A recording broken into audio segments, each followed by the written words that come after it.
there's still roughly 1 trillion barrels worth of oil in the Earth's crust.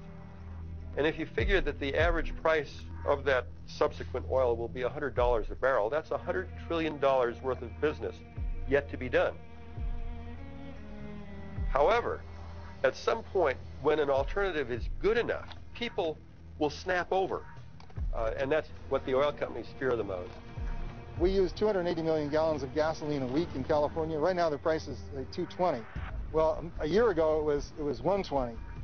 Okay, there's $1 more a gallon. Somebody's making $280 million more a week this year. It's the same gas, the same pipelines, the same refineries. The profits are outstanding.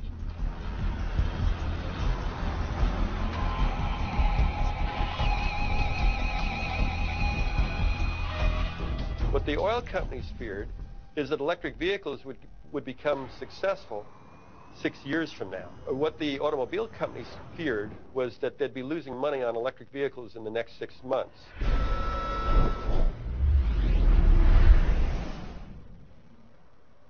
Even as car companies made electric cars, they fought them at every step. What was their motive? Why were they so determined to take them off the road? I mean, I think in the beginning, General Motors didn't believe the car was going to catch on. I don't think they thought they'd ever have to worry about something like a conspiracy to keep it from happening. They hated the mandate. They hated it so much that they ended up not even really wanting to be in the business of EVs. What I frankly detected was a huge resentment about being told what type of motor vehicle had to be made, and it became a fight of principle rather than one of trying to actually technologically solve the problem. I do know that I was surprised at some of the stances they took in Sacramento in arguing. End of comment. In a confidential 1995 memo, the American Automobile Manufacturers Association sought to hire a PR firm to manage a so-called grassroots and educational campaign to create a climate to repeal the mandate.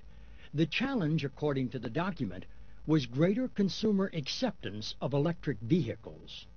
Why would the car companies campaign so hard against their own creation? I made the case at the General Motors board that the reason for the EV1 was to give General Motors a very big head start in how you transform electricity into the drive power for the car. And we give them 2-3 years lead. And in my judgment, it did. But my frustration was they did not capitalize on the lead. And the reason, which was discussed at the board, was that there was not a profit seen to be coming out of either electric cars or hybrids. They could not understand how Toyota could possibly make a profit out of the Prius, for example. They were going to lose their shirt. And as evidence have shown, I don't think Toyota is losing their shirt. If loss of revenue worried car companies, then the electric car posed another problem altogether. It had no internal combustion engine, the cornerstone of the auto industry. These parts represent a large part of a dealership's income through the replacement and the maintenance. Essentially, this group of parts is a visual representation of the profits that the auto industry doesn't make when they sell an EV1 or an EV in general. I can actually identify a lot of these that didn't get used on the EV1 program. You know, oil filters you need 4 times a year. That was probably the most prominent thing, along with the several quarts of oil every time. I didn't enjoy working on internal combustion engines just due to the fact you got so dirty. And working on the EV1, I'd basically go home looking like this. Servicing the EV1 was pretty simple. It came in about every 5,000 miles. We'd put it in the air. We'd rotate the tires, add washer fluid to it, and send it back out on the street. It's amazing. Look how dirty I've gotten just in handling this stuff. It's kind of sad. In order to sincerely market a clean car, you have to suggest that your core product is dirty, and that it uses oil, and that it uses gas, and that it increases our dependence on foreign oil. And here's this product that doesn't. It looks very schizophrenic, but I think when it started, we can show the people in California we can meet the zero emission requirements. And later on, so do we want to show them that we can meet. That means all of our other cars. But the more it caught on, the more that there was this dichotomy between clean and efficient and non-polluting versus a suburban. Car companies had convinced themselves that they could not make money in the short term with the electric car. In order to do that, they would need an entirely different vehicle. General Motors made a commitment to the Hummer because they could see the Hummer would make them money.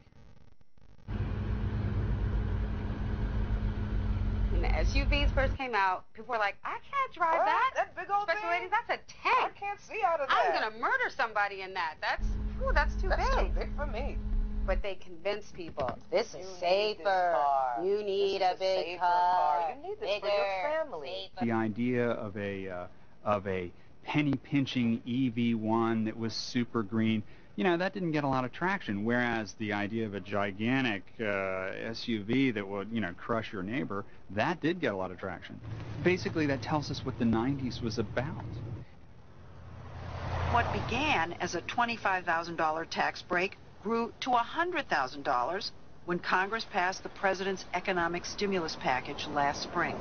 We think small businesses need to have support at this time to keep them afloat, to keep the economy moving ahead. But there's an encouragement for the small business person, not just to stay afloat, but to go buy the biggest gas guzzler there is, the 6,000-pound car, the biggest.